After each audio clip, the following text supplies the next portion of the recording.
We're back, and today we are with the ski and rower world record holder, Mr. James Hull. And yes, before you ask, he is the brother of the world's strongest man, Eddie Hull, who's going to take us through a masterclass in becoming more efficient and better in your row and ski for HYROX. I think the first thing for most people is they're not too sure where to put the damper setting when they're approaching the erg, and to be completely honest, neither am I. And I've pulled some pretty okay times in both the solo, which I did in London, and also in doubles that I did with Billy, both in Berlin and in Malaga. But even I have lots of places that I can make up time. Well, the first thing I was going to ask you is, because most people will go into a gym straight away and just go there.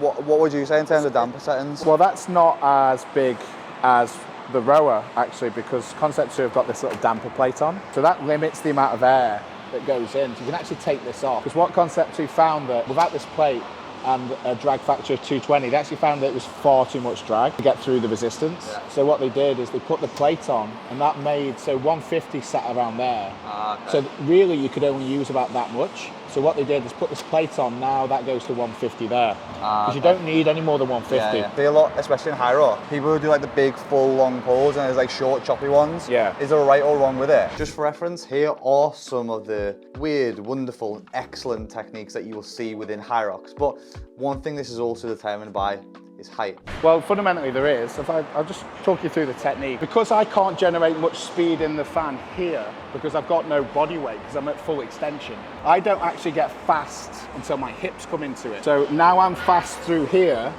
and then actually what I do is I stop here and I bring my chest up and flick through, because this portion is the most quickest. So I'd rather hit this more often, because this is the faster portion. So you're only using a small portion? I'm only using about that much. So like what, 12 inches? Who doesn't love an innocent sexual innuendo between two guys who've never met before? 14.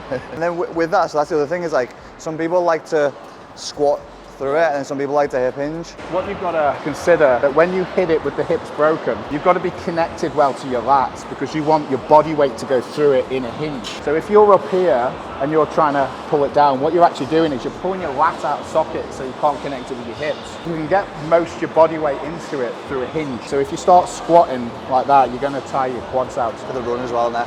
And then the run. And why it's actually a hinge and not a squat is because when you lean against the machine, your center of mass moves from directly under you to a point somewhere here. So if I was to squat, that's saying that the center of mass is still directly under me like this. But it's not, because I'm leant against the machine, the center of mass comes forward, and that movement pattern means you need to get your weight forward, which means a hinge. The benefit of that is the technique saves your legs, because it goes all in your hips, your nice big muscles in your hips, so you can really throw your hips back and your chest forward. So when you're going up to it then, say for example, either you're in the gym or you run over to the first HYROX station, how do you know for like you what is the best damper setting to be on based on that? Your training sort of helps you. As we spoke about, you've got to be able to find a damper that you can get through the cord quickly. So if you could imagine you've already done a 1K run, and then if you're like 70 kilos or 80 kilos, you slap it on 10, by 1 minute, you're going to be like really slow with the cord. It's too heavy and you're too long and you're getting through the resistance really slowly. It's not making a good metric. So I would go about an 8 or a 9 on a new machine. If it was too heavy and I'm doing this because I'm not strong enough, see how long it's taken me to get through the resistance? Yeah. And if I'm 80 kilos and not very strong, so it'll be even harder. I'm getting through that resistance, and that's really timing me out, as opposed to, like, if you try and listen to the fan.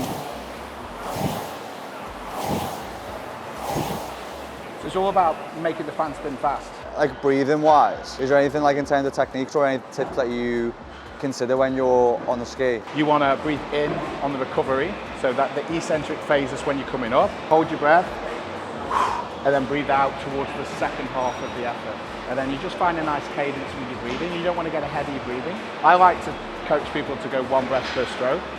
So if they're going, and then the rowing sort of form goes out the window, because then you'll lose your cadence coming to and from the machine if you can't regulate your breathing. Are you nasal breathing as well on it or not? When I'm performing, no. But you can do that for some zone 2 work. Yeah, when I was doing solos, I found it was good. Like I've got nostrils like piss holes in the snow, so I have to wear a nose strip to open it up. That like helped my heart rate a little bit, just getting into like a flow with nasal breathing. For like maybe specifically ski erg wise, is there any like accessory movements that you think help on the ski, like whether it be strength stuff or core stuff? What does the movement look like?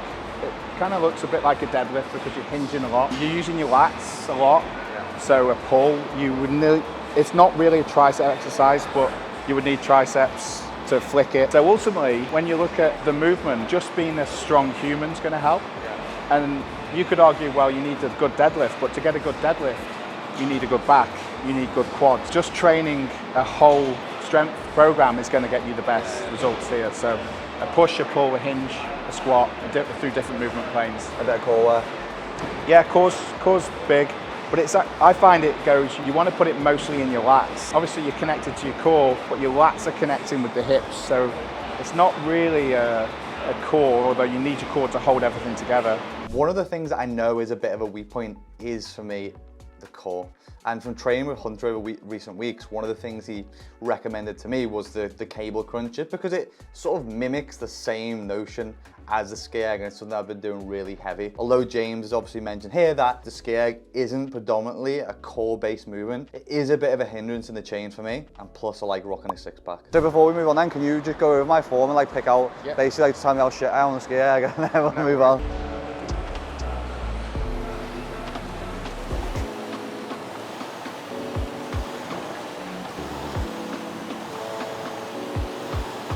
It looks pretty good. There's just one thing I would suggest. What we need to do is when we're here, you need to start recovering and forget. So a big mistake is to do this and see it through. All the way down. So when I've seen it through, you are either seeing it through with your knees, bending too much, which is then going to squat you too much, or you're seeing it through with your elbows, which isn't power. So you're not going to get any extra speed there. So what you want to think is you want to hit it as you're flicking your arms through, you want to come up. If I'm here, I'm wasting time, I could be resting. Yeah.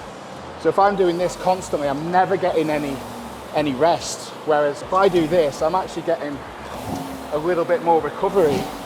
And that's going to be more beneficial than staying with the machine. Yeah, makes sense. So you stay with it until around the monitor, and then flick. And then you flick it to your pockets.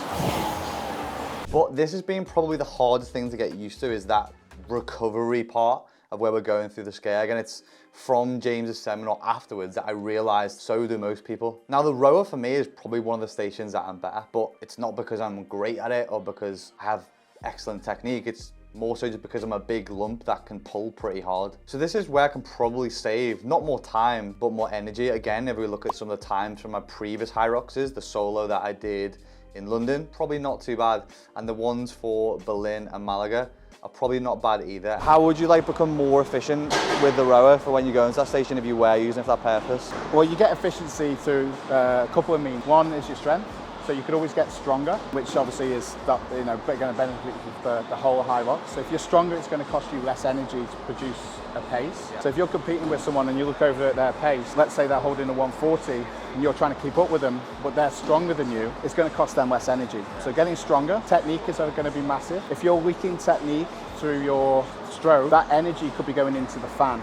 So your technique's huge, and then also getting your damper setting right. If you're going through mud and the drag's too heavy, you're going to muscular fatigue too quickly. Going off the run for this one, I feel a bit better because on the row, most of the time you can't make up like that much difference in comparison to people who be coming in at a similar time. Yeah. But if I can leave fresher, then that's always my goal on there. One of the big errors on the row is actually the lack of hips. When you look at going through the resistance, the peak of the force curve happens with the hips. So if you don't get the hips into the movement, you are always going to have to find that force through another means. Yeah. Typically people try and find it in their quad. So I'll show you what I mean. Yeah. Whenever I help anyone with the rower, always relate it to the catch, because if you can't catch, you're not going to leverage yourself through the resistance. When I talk about the most powerful aspect of the row, when you've pushed, this is 60%. If you are leant forwards at, let's say, 11 o'clock here, you're going to have the max speed in the cord to then pull your hips into it. Yeah. So this movement is the most powerful. The trouble with having a pull catch is that if you get to the machine and you're not at 11 o'clock, let's say you get to the machine and you're at 12 o'clock, when you push your leg, you've got nowhere to go with your hips. The best thing you can do is work on your catch. First of all is to get a good catch. So what we do is when the arms are here, we establish the catch first. So a common error is to actually go to the monitor with the knees. If you go to the monitor with the knees, you have messed up your ability to get forward. Once you finish the stroke, you get your hands out, you lean forwards to that 11, and then you bring your knees. Because now I can push, pull, arms. Okay. The key thing you need to do is to think of this movement as a push. So you get a good catch, and then you push the monitor away, and then you use your hips and arms. Establish a catch, go and get the monitor with your knees, and then push, pull. Key coaching points are establish a catch, and then don't mess up this angle. Push, pull. Establish, push, pull. And then you just get into flow. And you just think about pushing your legs, pushing your knees into the monorail. And one of the things what you're thinking is, am I at 11? Am I catching the resistance at 11? Because this is typically what happens. See where I'm catching the resistance? I'm catching it at 1. Yeah.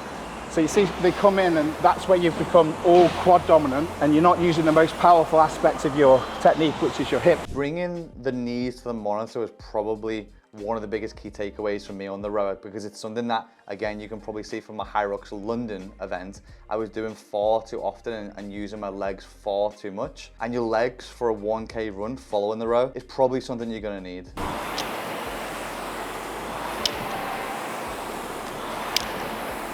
Okay, so what you do is your seat comes right here. So your shins are going past vertical. So going too far in? Yeah, so basically, like, if you think of an angle, this is your bum and this is your shoulders. Yeah. As you come in, you're letting your bum come too close.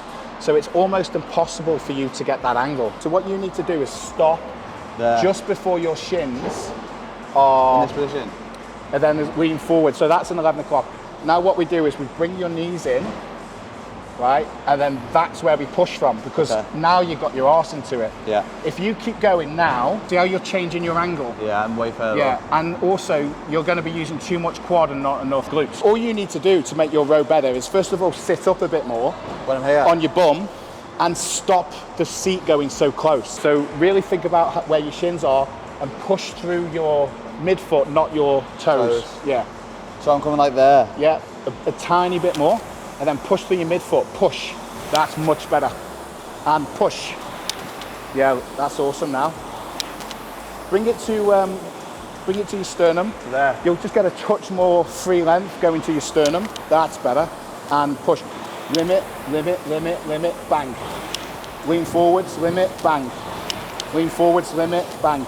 That's it. So now you're more powerful. All you generally need to think, just don't let your heels raise. Ah, okay, yeah. Because then if your heels aren't raising, it means you're not bringing the seat too far forward.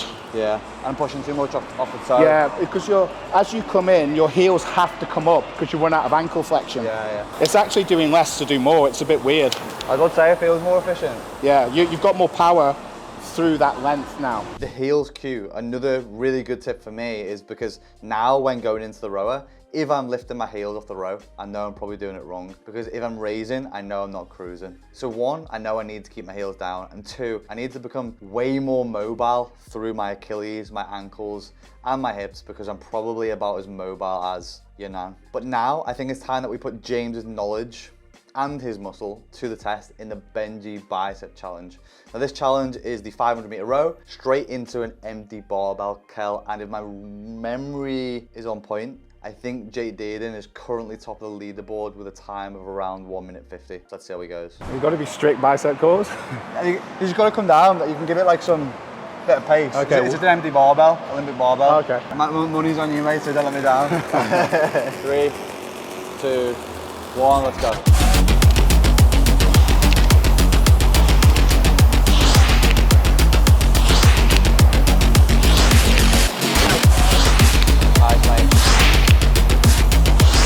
Flip out.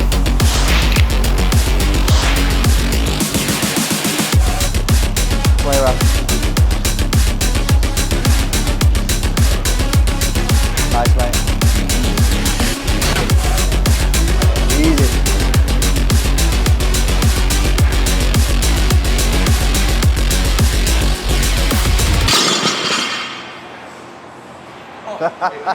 by 11 seconds, mate. I think Jake beat by 6 and Jake was fucking going for it as well. Thanks for going to James anyway and talking us through that. Where can people find more of you? And I know that you're touring at the moment as well, so how can people jump on any of the seminars that you've got coming up? Yeah, my Insta, link in bio. Got a couple more this weekend.